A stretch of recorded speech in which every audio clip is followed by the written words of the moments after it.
Good evening, my Real News Midday TV family. Welcome back to the channel for another news update for Tuesday, October 21, 2025. And in the news this evening, man charged for fatal stabbing in Bog Walk granted $1 million bail. A St. Catherine man who was recently arrested and charged with murder after being on the run for over 5 years was today granted $1 million bail with 1 to 3 sureties in the parish court. Junior Brown, otherwise called the Shaka, and the Junior, is charged for the stabbing death of 40-year-old Kenneth Dudos Hyde. In appealing for bail, Brown's attorney, Said Bernard, told the court that his client is not a flight risk and will return to court. He also told the court that Brown was away from his community due to a threat on his life and that after it abated, he returned to the area and surrendered to the police. In granting bail, Senior Parish Court Judge Janelle Nelson Gale ordered Brown to surrender his travel documents and to report to the Bog Walk Police daily. Brown is to go back to court on February 6 next year.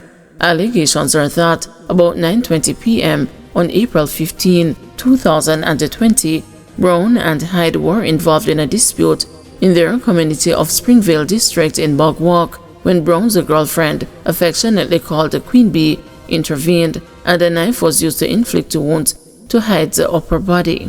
Brown and his girlfriend fled the community. The Bog Walk police were called to the scene and Hyde was observed motionless in blood. He was assisted to the Linstead Hospital where he was pronounced dead. After failed attempts by the police to locate Brown and his girlfriend, both were listed as wanted. After being on the run for years, Brown turned himself into the police on Wednesday, October 1, in the company of an attorney. An arrest warrant was executed on him and he was subsequently charged. His girlfriend is still being sought by the police. Judicial review of decision not to void a poll in Prime Minister's seat set for November 18. An application for permission to seek judicial review of a decision not to void the September 3 general election in St. Andrew West Central is scheduled to be heard by the Supreme Court next month. The November 18 date was set during a case management hearing in the Supreme Court on Tuesday. Prime Minister Andrew Holness easily won the election, tallying 7,054 votes to 4,953 for the People's National Party candidate Paul Buchanan.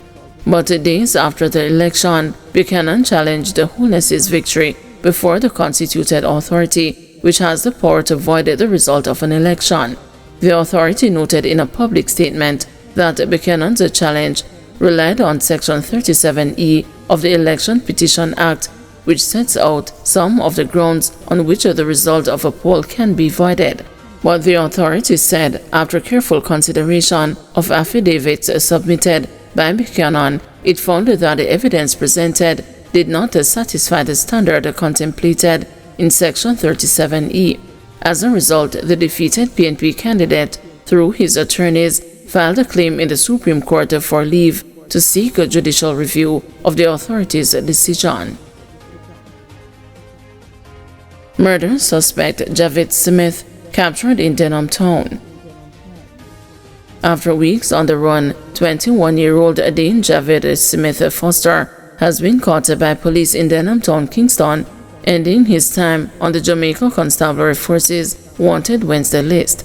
Foster of Victoria Street, Denham Town, Kingston 14, was wanted for murder by the St. Elizabeth Criminal Investigation Branch. He was nabbed about 2:30 p.m. on Monday, October 20, during an intelligence-led police operation in the area. The JCF said Foster's capture shows its continued push to rid the streets of guns, gangs, and gunmen. The police are urging anyone with information on wanted persons to contact 119 Crime Stop at the 311 or the nearest police station. Jamaican fined after pleading guilty to ganja charges in Barbados. A Jamaican man was arrested and charged for drug-related offenses in Barbados after he was found with a quantity of ganja. He is 36-year-old Andre O'Shane Williams of Howell's Content Yorktown Maypen in Clarendon. He was charged with possession of cannabis, trafficking, intent to supply, and importation of cannabis. Mr. Williams was caught with 2.6 kg of ganja last Friday. It has an estimated street value of $28,800 Barbadian dollar. Mr. Williams appeared in court on Monday, where he pleaded guilty to the offenses. He was fined $15,000 or 9 months at the Barbados Prison Service. Kingston Mayor calls for fresh association of local government authorities of Jamaica elections. Kingston Mayor Andrew Swaby is again calling for fresh elections to set the Association of Local Government Authorities of Jamaica on course to effectively represent the interest of councillors. Speaking at the latest sitting of the Kingston and the St. Andrew Municipal Corporation, Mr. Swaby said ALGA-J is failing in its role as a lobby body and union for councillors. ALGA-J has not held an annual general election since 2017. Mr. Swaby noted the attempt to hold the AGM on January 31, which he described as a sham. The meeting was aborted after it descended into chaos.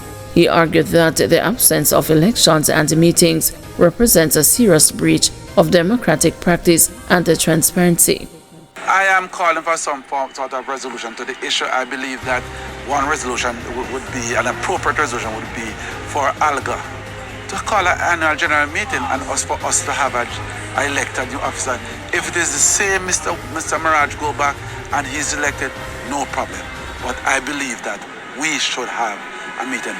I'm certain that there are persons who are interested in looking at how ALGA run and believe that we should change the direction that ALGA is going in.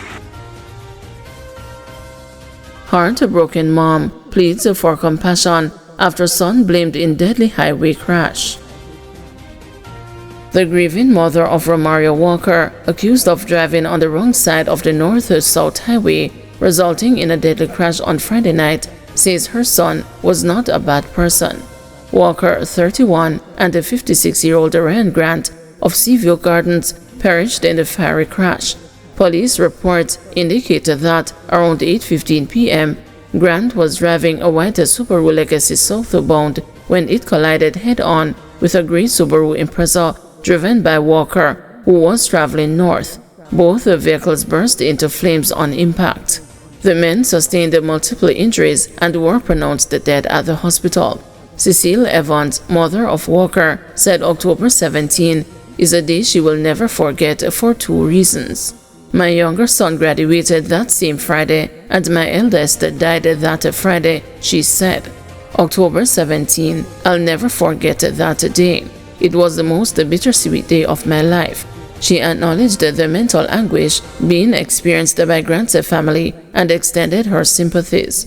There's another family that's grieving, and my heart goes out to them, Evans said.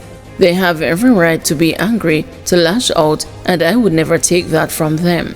Evans, who lives in the United States, said she has been shattered by the loss and has deleted her social media accounts after hearing harsh online comments. I just wanted them to know that Romario was a good person, full of love, always smiling, she said through tears. He wasn't malicious. If he and someone had a disagreement, he'd rather walk away and take a drive. He always called me if something was bothering him. As soon as I started talking to my kids, I can sense when something is wrong. That's the kind of bond we had. As she replayed the events of that day, the contrast between pride and the pain was too much to bear. My younger son graduated that same Friday, and my eldest died that Friday, she added. October 17, I'll never forget that day. It was the most bittersweet day of my life.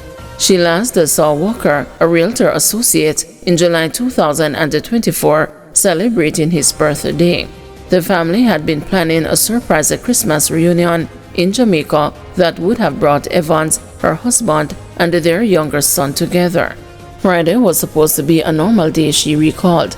I talked to him in the morning. When I got off work, he was heading to work, and he and his girlfriend were in the car on speaker talking about our Christmas plans. We were planning to have a big family get-together. Everyone was excited. Walker, who lived in Phoenix Park Village, Portmore, was studying auditing at the University of the Commonwealth Caribbean. He had just completed an exam the same day before the crash and felt confident about his performance. He said, "Mommy, I feel like I did so well on my exam," Evans recalled. He had so much going on. He was in a happy place, the mother added.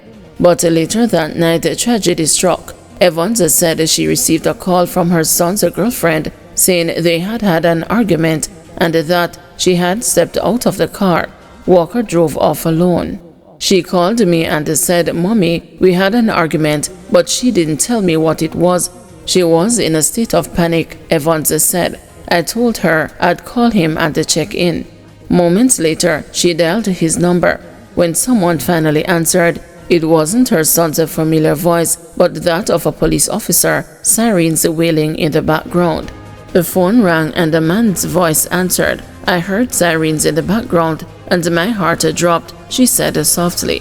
The officer introduced himself and told me there had been an accident. I started asking, "Is he okay? Is everyone okay?" But then he said Romario was unconscious. Later that night, I learned he didn't make it. Evans said she was devastated about the loss of Grant. "It breaks my heart to know that a little boy will grow up without his dad," she said. "I want to help them, even if they don't accept it. This pain, I know they're feeling it too." Her composure broke completely as she turned to prayer for comfort. "Oh Jesus, I'm asking you for strength.